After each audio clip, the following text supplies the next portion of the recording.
Welcome to Pop Culture Retro, which was recently voted the 15th best podcast by the residents of the Golden Years Retirement Community in Boca Raton, Florida.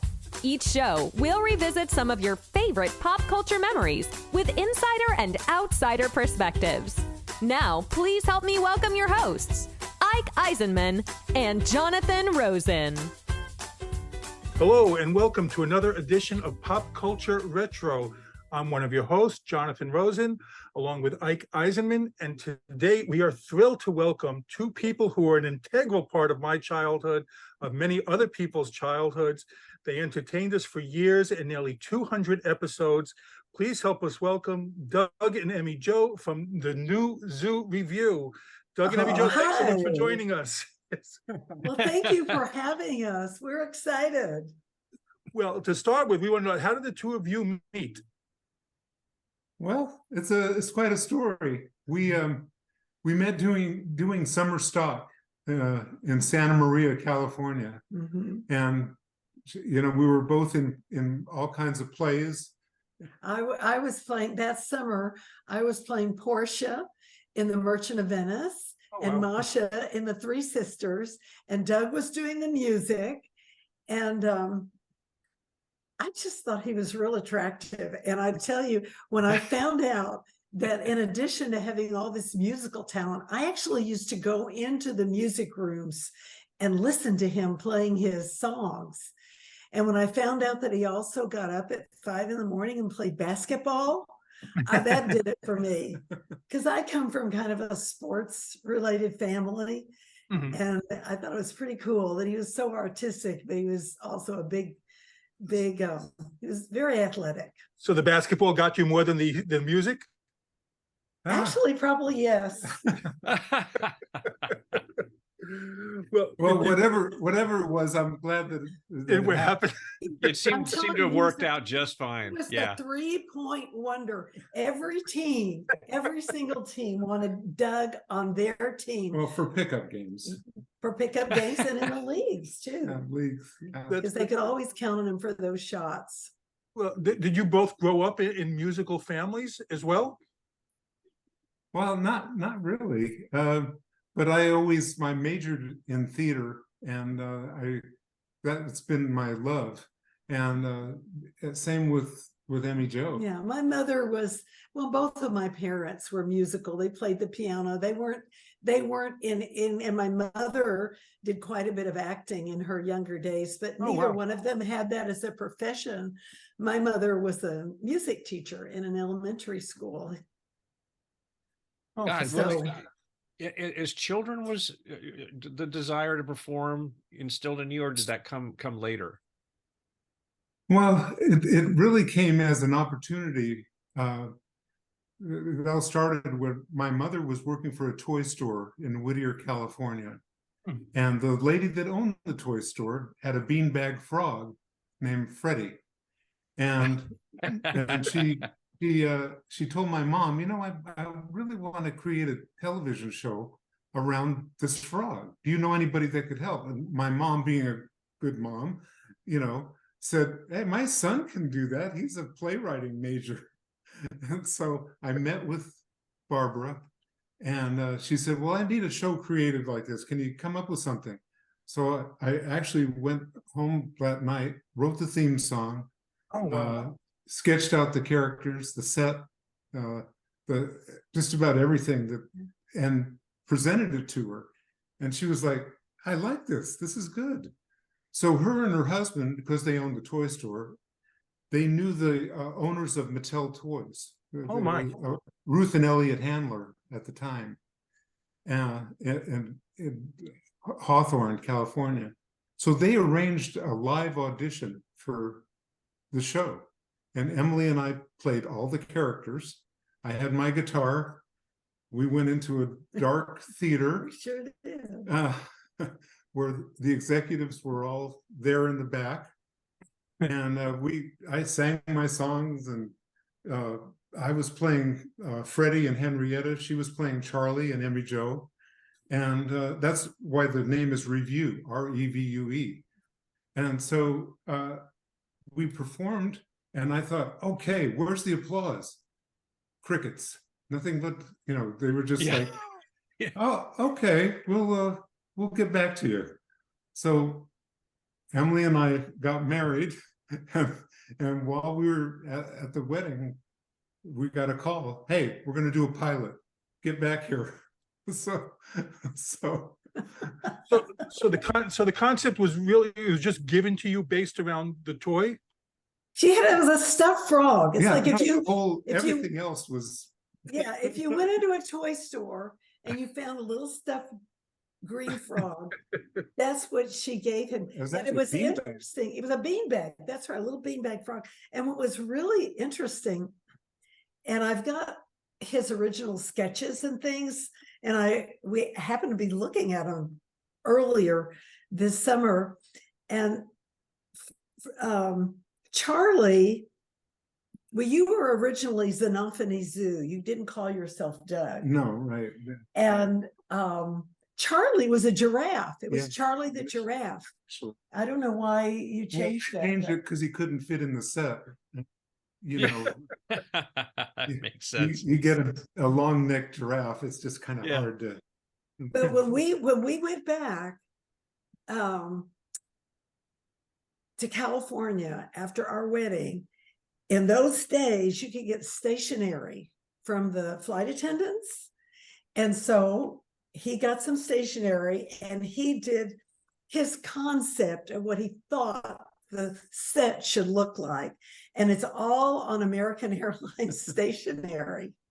And really, before we knew it, in a month or two, the set was being built at Cinema General, and Sid and Marty Croft were. Well, we're going to ask about the Croft Tower. Doing the costumes. They're the ones that built the costumes, and they, right, Freddie? Yeah. Anyway, so.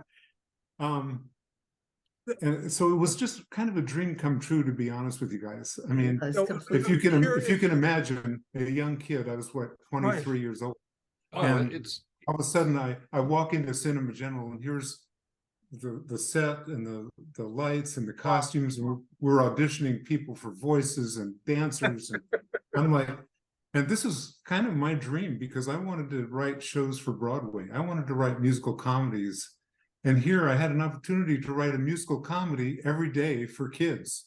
Yeah. where the songs would further the plot, just like a regular musical comedy. Well, I got to go back all the way back to your first comment about you immediately wrote the theme song. So you obviously had the title in mind. And I have to tell you, the biggest compliment I can give you is that there's only two opening musical themes from my childhood that still, I want to say, haunt me to this day, but are earworms. It's HR Puff and Stuff and New Zoo Revue. They come to me randomly for no good reason. They're stuck in my consciousness and they're never going to leave. They're absolutely wonderful. So I'm fascinated that was like the first thing you did. So how did that, I just want to go to that origin for a second. So you've got this inspiration. Where'd you sort of just pull these lyrics from? Well, it really was inspired, probably not from me, but from the music entertainment, because I just remember sitting on my apartment floor, not my apartment floor, I was actually living with my parents still at the time. And I was sitting at the floor and just, messing with the guitar, messing with the lyrics. What am I going to call this show? And it just came out in about an hour and a half. Wow. The whole thing. And because I'm an old rock and roller, and I wanted to have cool chord changes, I wanted to have tempo changes, I wanted it to be cool, so my band would like to play it, which they ended up doing. They ended up doing all the soundtracks on the show. So that's, you just don't know as a composer, you know this probably, you don't know whether a song is going to catch on or whether it's going to mean anything to anybody 50 years from now. But we have seen through our Facebook page, everybody says what you said. I can't get that song out of my head. You either love it or you hate it. Yeah. So everyone that I've told that you're coming on immediately starts singing the song. Yeah. Immediately. But that is cool. As a composer, that's cool. Oh, absolutely. I think I did that to Jonathan when he You told did, me, you did. you guys, I just went, oh my God. And I don't sing. I'm not going to do it now. Don't make me. I would embarrass myself tremendously, but no, it's, well, there you have it. So, And, you know, and when you think about it, the song had to tell the story, you know, Sure. yeah, of what the show was about. And it's just like, you know, all the theme songs back in the day did that, you know. Sure. Now, I'm curious now, when Barbara said for you to do the story of, you know, of the toy, what made you think that Mattel might be willing to go behind a show to promote this? Well, she's the one that thought that, because she knew the owners and she got this audition. And somehow that was back in the day where, you know, all the toys were not really approved by parents. Mattel was doing stuff that some of the parents didn't approve of. So they wanted to do a show that was a little more wholesome. And I think we were at the right time with the right product, that, you know. And so they took a chance on it. And we did 196 half hours. No, I was just amazed that a toy company, it makes sense, would be able to back a TV show. That's the it does. Well, back in the day, that was kind of unheard of. You know, now it's, you know, all the time, right? Hasbro and they're doing their own movies. Sure, sure. You know, well, so originally was the concept always intended for to be a vehicle for the two of you, or was there any point where they wanted to suggest you have more established actors in it? No, it was all about the two of us. Uh-huh. And believe it or not, our personalities and the animals' personalities, because, you know, when I created it, that's the time that Sesame Street and some of these other shows were coming on, and they were doing ABC 1, 2, 3. I mean, they were doing more of the academic side of things. I wanted to do a show about relationships and people, and how do kids relate to their parents, their teachers, or one another. And that was what I thought was needed out there. And it seemed to hit a chord, because years later, we find out that our messages lasted. And and it's just been amazing. So when they greenlit this series, I mean, how is it to you, both of you? You're coming from these small towns. Wow, we're going to be on TV now. I mean, does that go through your mind? Like, it was a dream come true, really, guys. It was just unbelievable. We had a lot to learn, because Right. both of us, our backgrounds were all in the theater, and I'd never even been on a television set before. So, you know, there was a learning curve, but it was very, very exciting, and just lots of fun. We had a great cast. Every person that worked on the show was just wonderful. I learned a lot from them, and they were just good, kind people, and people that we respected for their talent. I mean, Larry Thomas, who was in the Henrietta Hippo costume, was one of the primary dancers in Hollywood. I mean, my goodness, I've seen her in so many movies. And Sharon Baird, who was in the Charlie the Owl costume, I just couldn't believe I was going to be on the set with her, because she was one of the original Mouseketeers, and I had watched Sharon on the Mickey Mouse Club, so it was fun. Yeah, Well, it was cool. And, you know, being on TV, as you know, is different from the stage, because when you're on stage, you're projecting to the cheap seats, you know, and you've got to be so much more animated. And so, but television, the camera, you don't want to overdo it. You want to let the camera do the work.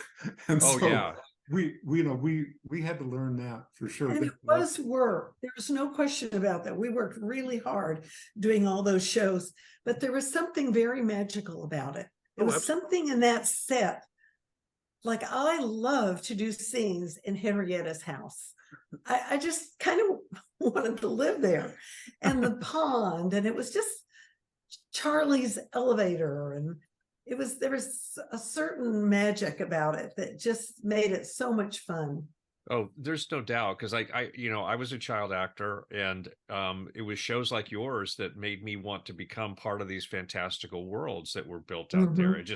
It's like one thing sitting there and seeing it and thinking, okay, now what would it be like to actually get to be there? And they were always tremendously fun for me, so I loved that. But about the working on the show, did you guys have total creative control, or did you have to run any of your stuff past others to get approval for what you were doing? Well, I'll tell you, it's amazing that being that Mattel Toys was funding it, all the scripts had to go past them. And so I just remember a lot of challenges with that, because for one episode, I wanted to do a show on greed, where I wanted Charlie to sing a song about, being satisfied with what you have. You don't need to have new things. So I presented the script, and they said, "What? This is we're a toy company. Wait a minute. We want people to buy toys. Yeah. Yes. Yeah. Wow. We don't want them to be satisfied with what they have." But Doug fought hard I did. for the concepts that he wanted to explore. And like, we were able to do shows on beauty. We did one on Shakespeare. And topics that typically you would think, oh no, that's well, we did telling the truth, all kinds of things. And to Mattel's credit, they let the show go. They let that episode fly. And Charlie did sing a song called "I Got What I Need," and it was a honky-tonk piano song that he just sold it on set, and it's in the show called Greed. It really was wonderful that Doug had so much creative freedom. Yeah. Sure. Well, you mentioned the Crofts. We had Sid Croft on before as well, so they designed the costumes. How did they become involved? And were you already familiar with their work at that time? No, we kind of premiered at the same time. Okay. So I wasn't familiar with Sid and Marty Krofft, really. No. Wow. I wasn't either. And when we went to their shop, it was like, okay, this is really fun. cool. This is the real deal here. Man. And all the unfortunately, all the original costumes burned up in a fire in Hollywood. And all the set pieces and just everything. So as you see Freddie here, this is newly constructed. We have Henrietta and Charlie also constructed. And we did it from just looking at the shows and me working with a new costume company. But that was a challenge, but I think we were pretty accurate. He's like, yes. Well, I gotta say, and they all have a new home close to us. So when we go out, we're going to also have Henrietta able to come with us, and Charlie. Yeah, that's great. It'll be fun. Yeah, you I can't help but look at Freddie. He's back there augmenting everything for you guys. So I'm glad this is not a show where like eye contact is necessary, because I'm not exactly sure I'm looking at you guys as I'm listening to speak. I'm watching Freddie, because this is just amazing. But we told him do not upstage us. Come on.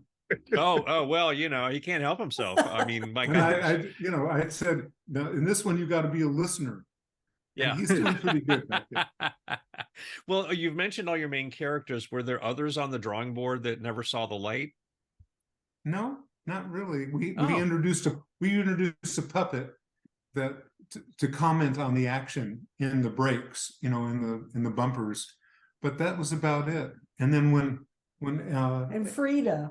Frida was a cousin of Freddie, and so we wanted to introduce somebody that had from the city, and so Frida was a counterpoint to living in the country. So that helped us with our concepts and getting other ideas out there. And when Frida was on, Henrietta was not on, because the dancer that played Henrietta was in Frida's costume. There you go. And the voice of Frida was the voice of Henrietta. Yeah.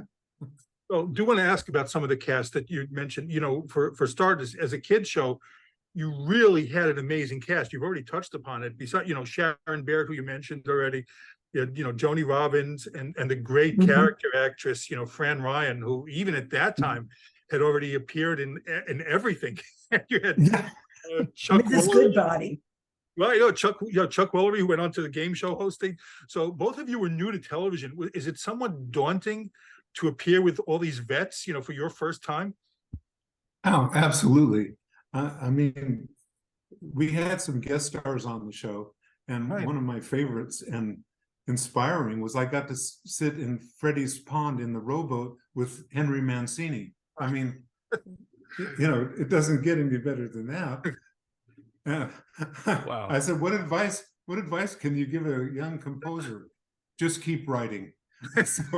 Yeah, that's what they all say, that, man. Just keep doing it. Just keep doing it. It cracks me up. Well, what are some of your memories of your guest stars? Well, it was a lot of fun. Emily doesn't have too many because she was giving birth to Joanna, our daughter. Oh, and so we were writing her out of the script, and so some of these guests. I think they put me on vacation or someplace. I don't remember where I was, but. But it was fun. I mean, we had Joanne Worley. I couldn't stop laughing with her scenes. We had Pat Paulson. We had, the Maytag repair guy, Jesse White. Just some of these classic people. Mr. Magoo, Jim Backus. Jim Backus, yes. I mean, did you have at some point like people asking to be on the show because of the popularity? I think we actually did. I wasn't a part of that because I was busy writing. But all of a sudden, when I came in the next day, there was somebody else. Did you have any memorable anecdotes from any of them? Not really. We just all cracked each other up. That was about it. But I couldn't remember. This was 50 years ago. Sure. Jeez. Well, we've already started to talk about the amazing sets. I mean, with an actual working elevator. Did you design those?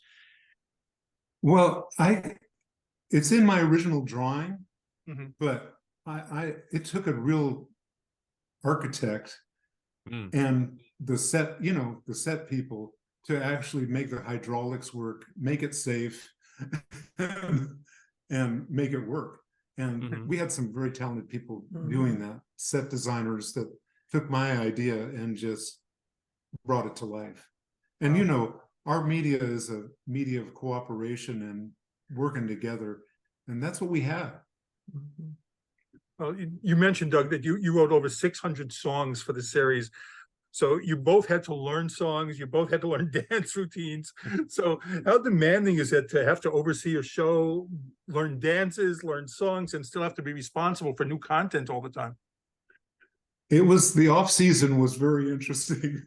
He was constantly. I just kept the coffee going. Well, he was under a lot of pressure. The off season was when I wrote all the stories and the songs to present to our staff of writers and the musicians and all that. So the off season was very busy, but so was in production too, because we would rehearse 2 shows on Monday. Oh my! And then record those 2 shows on Tuesday, rehearse 2 more shows on Wednesday, record those 2 shows on Thursday, and then Friday we would pre-record 12 songs for the next week, the album for the next week. Oh my! Because each show had 3 songs in it, which and so you basically gave the concept, and then the staff of writers built up the rest around the concept. Yeah, and then we all went over it. We had a really good staff of writers. Like I said, this is a cooperative media. You had to have great people. We had a great story editor, and that taught me a lot. Wow. And well, you also sorry, go ahead. No, I'm sorry. And another thing we would it was amazing because I was telling Freddie, because he wasn't on the show 50 years ago. He was, but he wasn't. He's aged well. Yes. Freddie. But we would pre-record the songs and they would play the soundtrack back to the stage. And then the audio guy had to crossfade to live audio of the characters and Emmy Jo and myself. So we would be lip syncing the song, and then all of a sudden we go into live audio. And that, you talk about a challenge technically. It was not sunk later, like they do now. This was immediately sunk as we did it. It was live. Okay, that's incredible, because I do know a little bit about this, and that was not done. So that's amazing. And so when we did a dance number, we tried to get the dance number all done at the same time with 3 cameras, cut live. Wow. And so you can imagine, after that dance number was over, we said cut, they were exhausted. The dancers were just exhausted. Oh my gosh. But it was fun. I mean, think about it. That was theater. That was live television. You were definitely living out, because I mean, it's it was television, yes, but you were doing a theater production in a sense. Yeah. And so what a way to live out a dream like that. So now, you did mention you were both newly married when the show started. So was there any worry between the two of you, about going into a show together when you be with each other all the time? Nope. We were. Well, tell them what people said. A lot of people thought you're never going to last as a couple. This is never going to work. But we were just 2 green kids. We were completely in love with each other, and we just made it work. That's what marriage is. You just keep working through your issues, and the years just go by, and we will have been married 53 years in December. Oh, wow. Yeah. Happy anniversary. Thank you. And we have 3 children, and Joanna, our oldest daughter, is the one who actually started the Facebook page. Yes, we're going to ask about it. She's the one who I corresponded with. Responsible for everything. She walked into the house, I think it was New Year's Eve last year, and said, "Mom and Dad, I would like to start. I have started a Facebook page." And it's just taken off. I think we've got almost 46,000 followers, and it's just growing every day. And that was our daughter. Before we get to the Facebook page, I wanted to ask, at what point did you start seeing that this kids show that you were doing had become resonating with people and become a hit? What point, in the process? Well, I can tell you, it was almost instantaneous. Really? When it went on the air, because we were invited to the White House Right. for the Easter egg roll with Tricia Nixon back in the Nixon years. And at that time, the Easter egg roll was just us. We were on a stage by ourselves, and with Tricia Nixon and performing for the kids. And then they invited us to the Christmas. Yeah, then they invited us back for Christmas.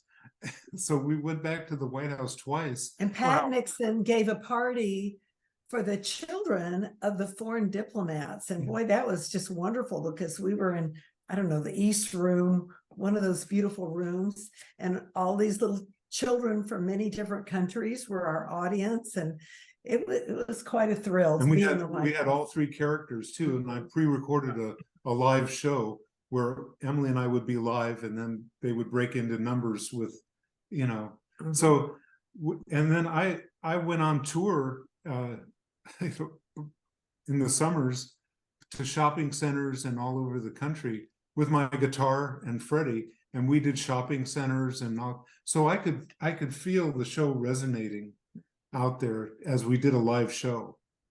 Wow. Well, how did your lives change when you started getting more recognized? I mean, I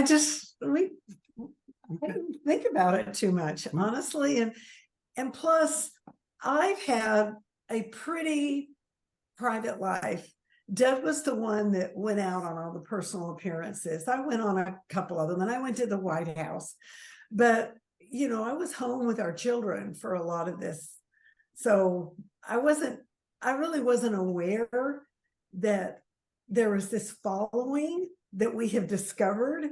That this is new to me. Well, this is new. It's fun. remember after we finished production, I started my own production company. So for the past 40 years, I've been doing, directing and producing TV out of Las Vegas. That's Laguna Productions? Yeah, that's Laguna Productions. And so we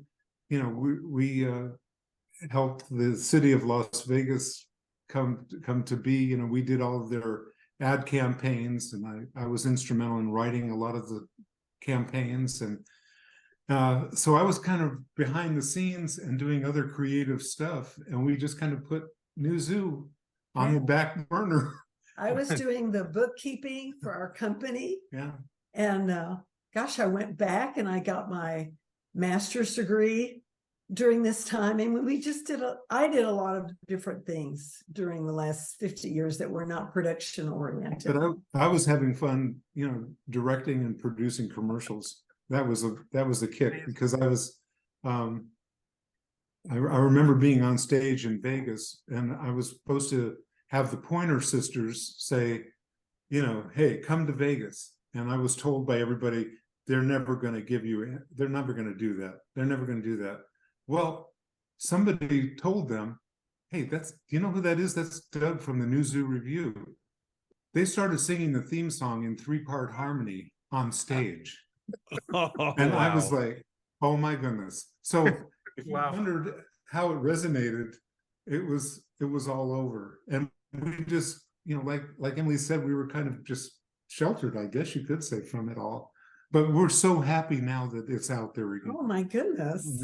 It is so satisfying to me as a writer to know that these messages still resonate with people, and they change people's lives. I've had people coming up and say, I became a medical engineer because I saw Charlie in his lab doing something. It's like, well, Emily, I wanted to ask you. I mean, on your page, I read that you won the Helen Hayes Best Actress Award in the American Academy of Dramatic Arts. Was there ever any point that you felt like, I want to go do acting and pursue it, other acting things? Oh my goodness. I was so driven when I was in high school and college, when I won that scholarship to the American Academy. And I was completely driven. But I don't know. I think after Joanna was born, I wasn't that excited about performing anymore. I really wanted to enjoy my children. But those years that I spent on the boards in theater are treasures, because I was privileged to do some great roles, and it was wonderful.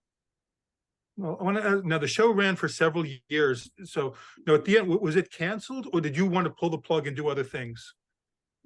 No, it was, the way shows are, where you have behind the scenes people that have more power than you do. And at a young age, I kind of signed all the rights away. So, but that's okay. And so the plug was pulled for us. I thought that we would be able to go on forever. That's what I wanted to do. And but after 196 shows, they decided not to pick it up. So I had to do something else. Wow. Well, I mean, after putting yourselves, so much of yourselves into that show for so long, how was it to suddenly not be doing it anymore? Well, it was harder for Doug. It was very hard for him. Mm-hmm. For me, I was occupied with kids. I mean, when this happened, our children were little. Joanna was in, I guess, kindergarten, and Lori was like 2, and I was expecting our 3rd child. And so but it was hard for Doug, because he's constantly creating, but he had this great opportunity in Las Vegas to head up the music department of I think there was a production company there, wasn't it? Yeah, that's before I formed. Yeah, we moved to Vegas, and then we formed our own company. which was very satisfying for Doug because he got to do a lot of, it wasn't the same kind of production. It was, it was corporate videos, commercials, and that kind of thing. But actually, it was, to be honest, it was very affirming because you don't want to be typed as a, hey, well, this is what he does.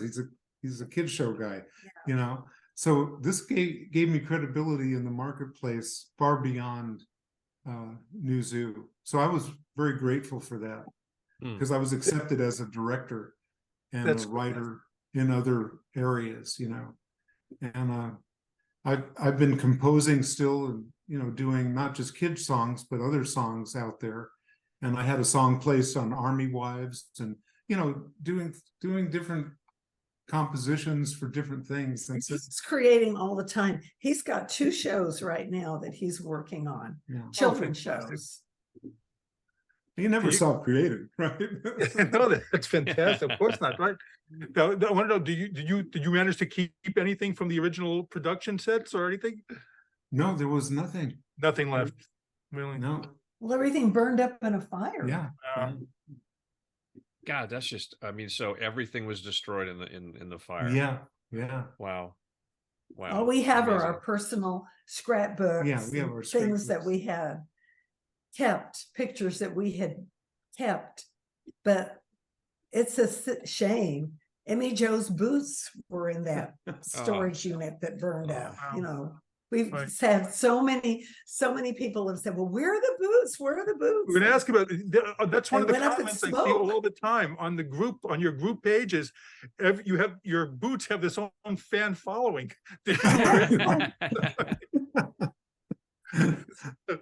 Well, after the show had been off the air for a time, when did you start realizing that you still had a huge fan base following it? We didn't.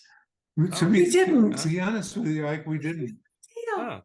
We had no idea until the Facebook page was launched, and I thought, oh, this is nice. We got 100 people that still remember it. But what, 6 months later, or almost a year later, it's just. What we thought. What it felt like to us is that we were doing a very wholesome show to entertain children and expose them to these wonderful concepts. We had no idea that there were latchkey children watching it, and that children from some really dreadful home environments, that we were like their substitute parents or their aunt and uncle. We had no idea that there were children who were sick when they were little and would watch our show, and it was just something that helped them to get through the day. And that's what we're finding out now. When we went to San Diego to that Comic-Con, and there were some grown men that came up crying because one of them told me that his mother had died in the last few years, and he said, I just remember I always watched the show sitting on my mom's lap. Wow. And so it wasn't the show so much as it was remembering being with his mama. And so that I don't even have the words to tell you what that means. And then to me to hear that. We're seeing other comments like, hey, I became a musician because of the show. Yeah. Or I became, a doctor. Whatever. There was just teacher. We've got a lot of teachers. Yeah. It had an influence far beyond what we thought. Yeah. Well, you mentioned your Facebook account, and your daughter Joanna she was nice enough to coordinate this. She runs the page, and so she was the one who I was corresponding with it. So she pushed you to have this. She was very sweet, when I was corresponding with her. But you said you have like 46,000 followers. So what was her reasoning just to start it at that time? Just because she already had a lot of followers with it? And she just felt like, to be perfectly honest, she felt like her daddy had not gotten the recognition that he should have gotten. And so she just said, I'm going to start this Facebook page. And, you know, I wasn't real excited about it at the time, but I am now. We're just loving it. Yeah, she basically started just because she knew from her friends, because, you know, she watched it and her friends watched it, and everybody was wondering what happened to them. Yeah.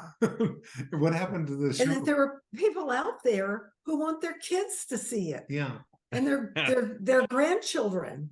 Most, you know, they call themselves now our new Zoo kids, the kids that grew up on our show.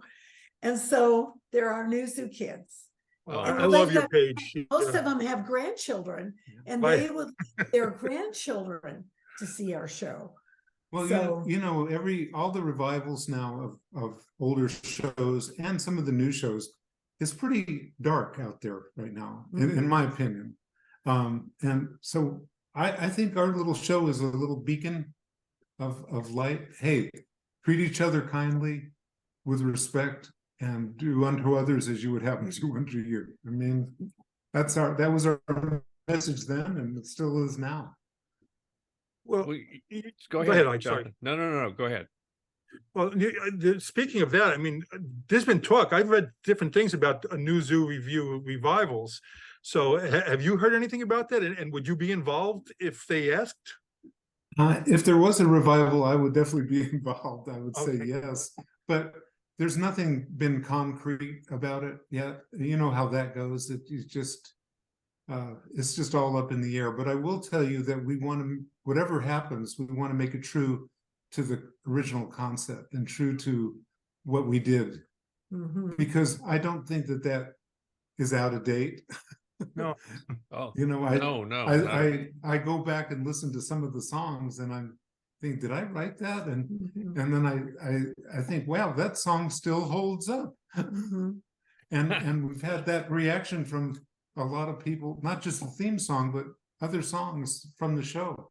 And it's just, you know, I just think that there's a need for a show like this right now.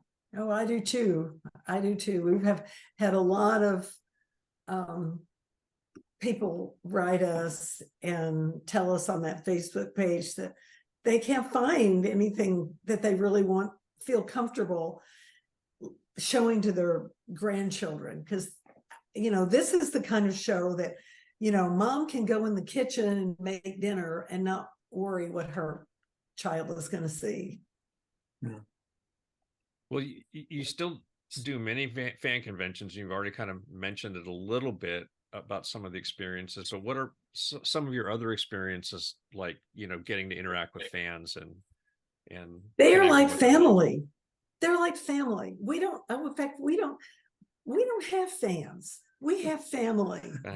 The people that we have met, like in San Diego, and the ones that we see on the Facebook page, and a bunch of them are coming to Allen. We're going to be in Allen, Texas this next weekend. And I've got a whole list of people that are going to come. And I'm so excited to see them and learn about their families and what they're doing now. And it's just great.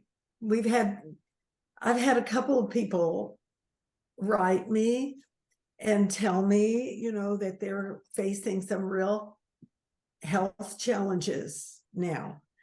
And I write them back and let them know that I'm going to pray for them. And so we want to be a community. We don't want to just be, I don't want to have just a relationship with fans. I want it to be family. And that's what we feel that it is. And we hope that when they come to Allen, they'll bring their grandchildren and we'll get to meet them too. And Freddie will be there. Yes, Freddie. and everybody wants to take a picture with Freddie. Oh, outstanding. Most definitely. Well, you still do, you know, going back, you still do a lot of the Facebook lives, which are fantastic. Your Facebook page is really great. For anyone who's not subscribed, they should, because you have a lot of great content on there. And Thank you. You regularly interact with the fans as well. I see that. And you know, Joanna, I'm so proud of her. She's just like a dynamo. That girl can do anything. And I tell everybody, I say, my daughter is my manager. She's very But, you know, engaged on the page. Yes. Not only did she do that, she's designed a store. We've got a new Zoo store now that's up and running, and we're on Facebook, we're on Instagram, we're on what else are we? Let's see what else we're on. All the media, X, we're on X, and it's just the new Zoo Revue. We're going to provide all there's- the links when we post this. There are some kind of knockoff pages that are not the authentic ones. We're the authentic one. It's just the new Zoo Revue. Yeah. Now, how often do you go back? You mentioned that you watch some of the other episodes. How often do you go back and watch the show, and what comes to your mind when you do? Well, I'll tell you, I have been the one that has taken the old shows. Luckily, we have almost all of them digitized before the 2-inch tapes got destroyed. Oh, wow. Because this was all on 2-inch video. Remember that? I don't know if you could remember. Oh, I that. know. I used to carry those around. My father had a show, did television you? show in Houston. That, Okay. and he had some of his reels on 2-inch video, and they're like massive plastic boxes. I can't even imagine where you store that stuff. But yeah, well, obviously, thankfully that you were able to do that. Yeah, I'm so thankful that they were originally transferred, and then they finally got transferred, digitally to a hard drive. And we're still missing, I think I'm missing 17 episodes, which is just heartbreaking to me. For him. It's hard for me. Yeah. I have the songs, but I don't have the actual show. But the ones that we do have, I'm privileged to go back and recolor them and remaster the audio. So I'm kind of looking at all these shows almost on a daily basis or a couple a week that I try to get in. And we've got 14 of these episodes that I recolored and redid the sound on Prime Ticket.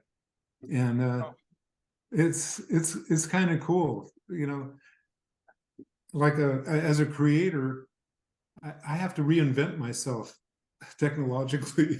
Like every 5 years there's something else, but I've just had the best time being an editor and producer and sound engineer on the old episodes now. Oh, great. Now, I know you get asked this all the time, but we still want to ask it anyway. Any particular favorite episodes or songs that stand out the most to you both? Well, I can't remember what the name of the song was. Doug shows me these clips, and I love all the characters, but Henrietta was my favorite. And what was the one just recently you put up where Henrietta and I did that dance together that I had completely forgotten about? But it was fun. It was always fun to do something with Larry because she was such a great dancer.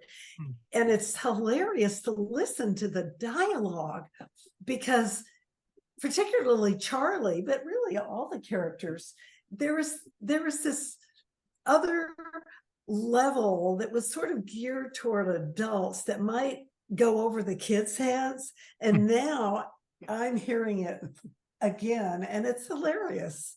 Well, Charlie was the one that actually did the most ad-libbing, and there was a lot of times where I broke up on the set and I couldn't continue the scene because he would say something just like what was the song where Henrietta had the temper tantrum and she was, oh my goodness, we haven't posted that yet. Oh, it's coming. Oh, you're gonna love it. Where Henrietta has a temper tantrum. Oh, I'm looking forward to that. Anyway, but one of my episodes that I really like was Manners. And I always had Henrietta singing like a classical song about manners. Let's have manners when we eat. And the climax of the song is Freddie throwing a roll into my soup, so there's just all kinds of this, I call them magical moments, musical comedy moments for kids, So what's next for both of you and for New Zoo Revue? Well, I don't know if you've seen this, but on the Facebook page, I met an animator through LinkedIn, and who was a big fan of the show. And he said he put up a little animation of Charlie and Freddie talking, and I was kind of captivated by it. I got in touch with him and I said, hey, let's animate the theme song with your vision.